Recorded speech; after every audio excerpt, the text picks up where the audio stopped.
We have roots dating back to 1917. It's an American company, primarily working on steam adductors back in those days. In the 1950s, they entered the scrubbing market for industrial applications. And a few years ago, we entered the marine market. And we entered it as a company, CR Ocean Engineering.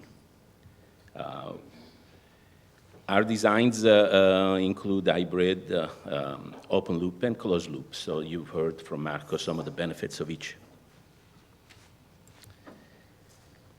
The date of 2020 is really the main date that is going to affect everybody, assuming it goes forward. And that's the big if. There is a study being conducted now to make a suggestion to IMO as to whether to proceed with it or not. The study is presently scheduled to complete in the end of June, and IMO is going to see that at MEPC 70, hopefully. Whether they decide, it's only a guess. They will see it, but decisions at IMO don't always happen when they're supposed to. So that's the original 2018 date where the study was supposed to be done.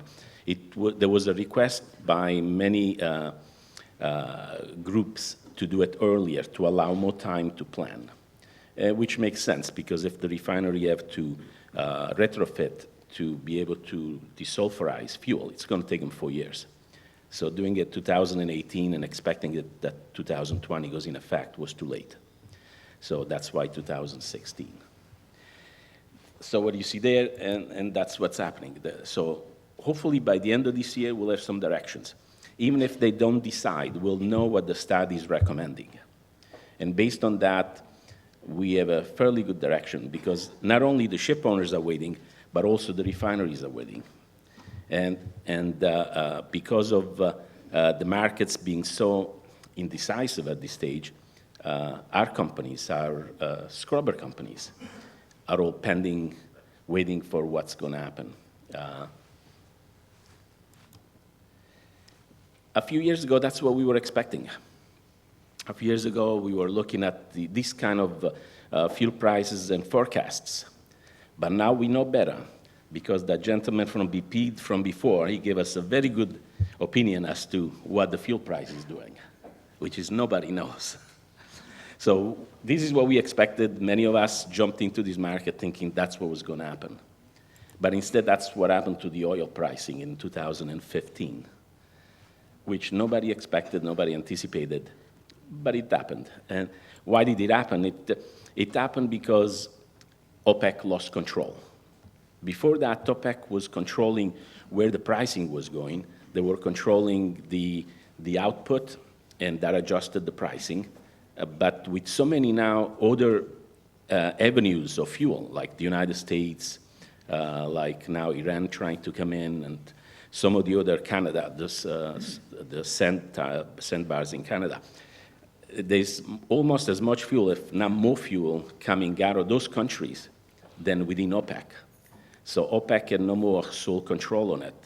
And I think there's some political tug of war going on as to who's going to control what, and therefore the whole pricing just collapsed. There was also some hope by some of the industries that maybe Iran was going to come in and do all these additional fuel, lowering the prices even further. Iran at this stage is saying no. Who knows what's going to happen? Nobody knows for sure. But even with the lower price, what I'm showing here is there is still a differential between high sulfur and low sulfur. It's not as great as it was a couple of years ago. It's almost half. So where a couple of years ago you could pay off a scrubber project in a year and a half, it'll take us 3 years now. So the driver for our business is, in fact, the differential between low sulfur and high sulfur. So this is Fujairah in Houston and Rotterdam. So the differential has not totally gone away. And so there is still a driver. But what comes into effect now, more importantly, is how much time you spend in an ECA. If you spend in an ECA time of, say, 40%, it may still make sense.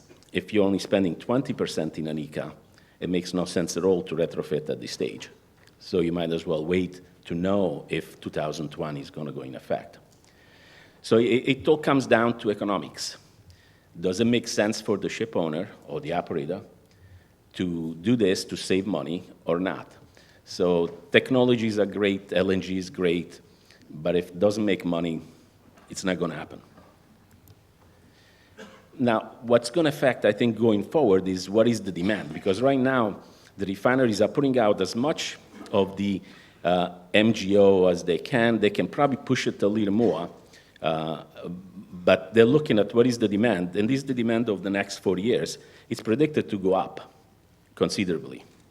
And at that point, they're going to have to start investing money to develop low-sulfur fuel. And the issue is going to be how much money are they willing to invest? Each refinery will need about $1 billion to develop the low-sulfur fuel capabilities to support 2020 if everybody decided to go low-sulfur fuel. And that means it's probably going to be $100 billion that has to be spent in the next few years. And based on what OPEC is saying, you may need about $600 differential to pay that investment. So if we all decide to go low-sulfur fuel, and if the refineries decide to make the investment, the differential is no longer going to be $150 to $200. It's going to be $500, $600, or $700. And I think that's where we're heading at this point, because even with the report saying the refineries can do this and the scrubber supplier, there's sufficient amount of them out there. There's about 24 companies that sell scrubbers nowadays. So DuPont and my company are only two. And Wärtsilä does it, and Alfa Laval, and many others. So even though we have many companies, there's not enough for companies to do the total supply of all the ships if, in fact, everybody decided to go scrubber. So what we're expecting is a mix.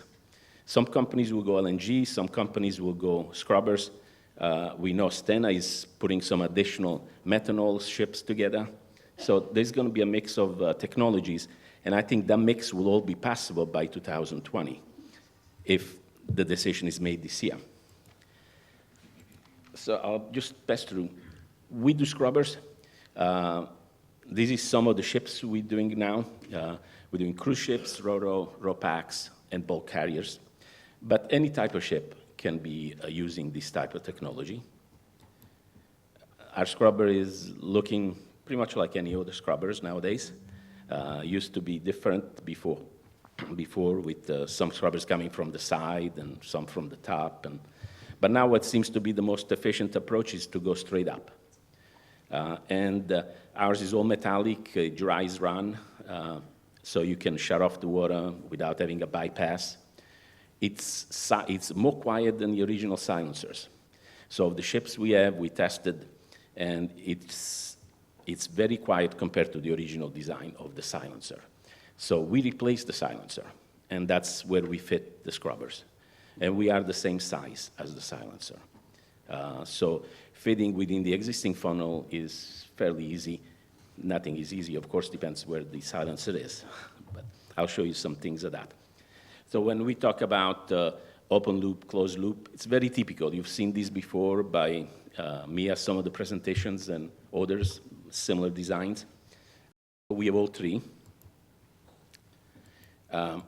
And just want to show you some pictures. That's what a scrubber looks like, taking the mid-arrow scrubbers, for those of you who haven't seen it yet. This scrubber replaced the silencer on a bulk carrier. We have two side-by-side on the ship. The silencer came out, the scrubber went in. You see here where the old silencer support were burned off. So no change to the funnel, but the piping had to put in, of course. So putting a scrubber in is only a portion of the work. The piping goes in, the electrical goes in, the pumps, new pumps for the scrubber. These are the control panels. So I mentioned two scrubbers side by side. You see two panels side by side. But that's all the size they are. In the old days, the panels used to take as much as a room. Now it's just a few panels on the wall, everything is controlled, including variable frequency drives. We put those right in there as well. And what you can see on the panel here, you can have that picture, or better yet, just a red and a green. So your people, all they have to know is how to start and how to stop by pressing red or green. And if they want to get into additional detail, then press all the buttons. They can get down to PNID view and all that. Now, the other thing that you're required to do as a ship owner, in an ECA, you have to meet 0.1 equivalent. That means it's a 4.3 SO2 to CO2 ratio. Don't ask me why they decided to go with the ratio. Would have been so much easier to just put ppm at the stack, but they decided on a ratio. That's what you have. In 2020, you will meet 21.7 ratio. And this is what we do with our scrubbers, 0. So when you look at the sulfur emissions at the stack, and this was with 3.5% sulfur fuel, this is on a Ro-Ro in the Baltic. The emissions of SO2 are 0. That's where we ended up. Just quickly through some pictures, this is a scrubber being put in on one of the funnels, another one being put in through the funnel itself, where the silencer came out. This is on a Royal Caribbean cruise ship. We are doing 7 ships for them. These are a little more complex. They don't easily come in through the top because of all the cabins. So some of these have to be cut in pieces and put in from the side and go up and welded in place. So it's a little more complex. That's what some of the scrubbers look like in the shop. Wash water treatment plant, all completed. We supply different options, a centrifuge-based design or a membrane-based. And that's what the sludge looks like. This is what you now are breathing when you go near a ship. This all goes in the air presently.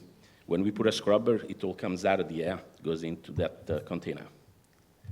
And thank you very much. I just finished the presentation. Thank you.